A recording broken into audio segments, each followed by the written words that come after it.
उपस्थित करायला लागल्याच्या नंतर अजितदादांनी सांगितलं लेखी पत्र द्या. मी त्याचे संपूर्ण लेखी पत्र तयार केलेले आहे.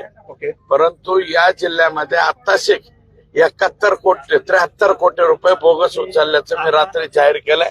परत ते सांगत नाही. मी आतापर्यंत त्याची जाहीर म्हणजे लेखी तक्रार केली नव्हती. आता मात्र मी त्याची लेखी तक्रार करेन. अजितदादा राज्याचे मुख्यमंत्री, राज्याचे सार्वजनिक बांधकाम मंत्री, राज्याचे प्लॅनिंगच दादाकडे आहे. त्याच्यामुळे त्यांच्याकडे आणि याच्यावरती आता हे सोपं नाहीये ना. 73 कोटी रुपये स्वतंत्र चौकशी समिती नेमली जाईल आणि ती चौकशी समिती क्विक त्यातले तर एक राज्याच्या समितीने ऑलरेडी सांगितलेलं आहे 5 कोटी डबल तुम्ही उचललेत म्हणून.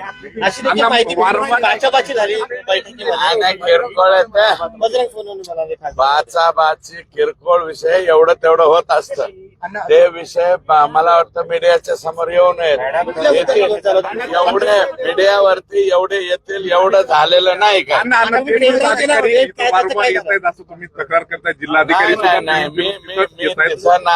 तो नाही. बिंदू नामावलीवरचा मुद्दा माझा आजही कायम आहे. या जिल्ह्यामध्ये त्यांच्या कानापर्यंत बी गेलाय. ते तुम्ही बोलले का? नाही आज नाही बोललो ना. तो मुद्दा आजही बोललेलो आहे. बिंदू नामावलीमध्ये जे अतिरिक्त लोक झालेले आहेत आणि जे लोक करुणा मुंडेंच्या गाडीमध्ये पिस्तूल ठेवतात, साड्या घालतात, काही एक पट्ट्या ते 15 JCB 100 टायरच्या तसल्या गाड्या आणि बीड मध्ये काही पोलीस, सगळं परळीच्याच पोलिसाबद्दल काय, बीड मधले काही पोलीस त्यांच्या स्वतःच्या हायवा आणि इथं कलेक्टर ऑफिसला लावलेले हायवा काढून नेतात पोलीस. माझं म्हणणं आहे एक तर पोलिसांनी त्यांच्या नोकरीचा राजीनामा द्यावा आणि वाळूचे धंदे करावे आणि परळी मधले जे काही पोलीस दल जे चुकीचं वागलेलं आहे त्यांनी पोलीस पदाचा राजीनामा द्यावा, गुंडांच्या टोळ्या काढाव्यात किंवा अजून झंटा भांटा काय करायचंय ते करावं.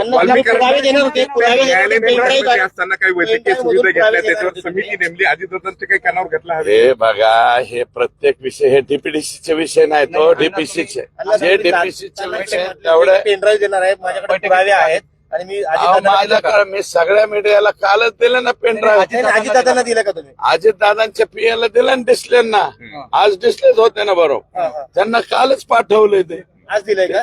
कालच रात्री पाठवलं. असं कळतं की अजितदादा तुम्हाला म्हणाले की लेखी तक्रार द्या हे पेनड्राईव्ह. हो बरोबर आहे ना. लेखी नुसता पेनड्राईव्ह देऊन होणार आहे का?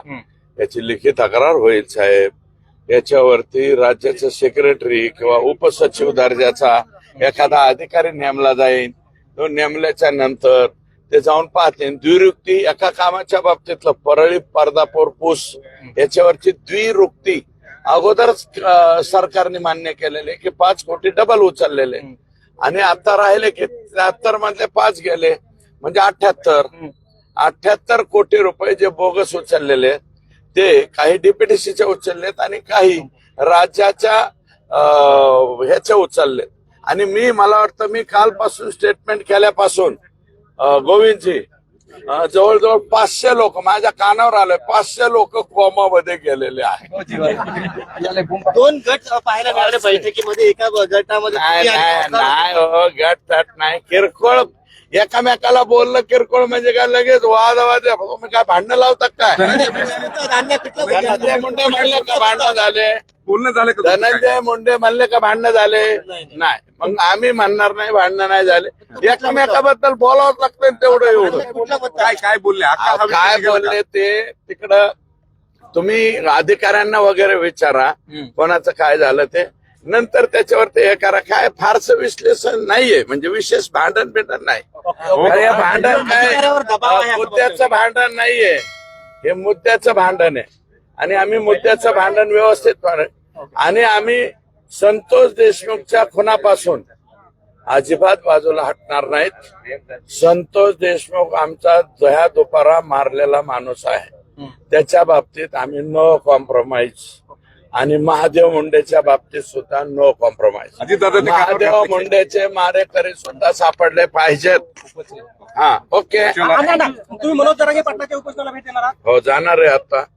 उपोषण सोडव पाटलांनी म्हणून जाणार आहे. मी रात्री पण गेलतो, त्याच्या आदल्या रात्री बी गेलतो.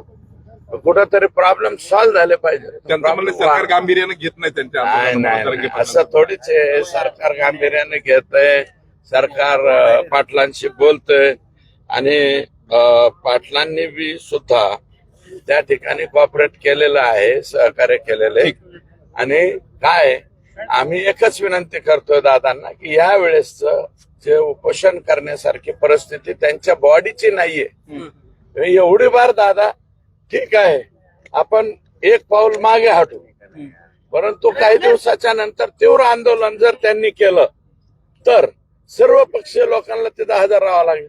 आम्ही बी त्यांच्या बरोबर हजर राहू. पालकमंत्री झाल्यानंतर काय अहो, मी आता त्याच्यावरती काहीच बोलणार नाही. मी अगोदर अंतर्वलेलं. ओके अण्णा, थँक्यू.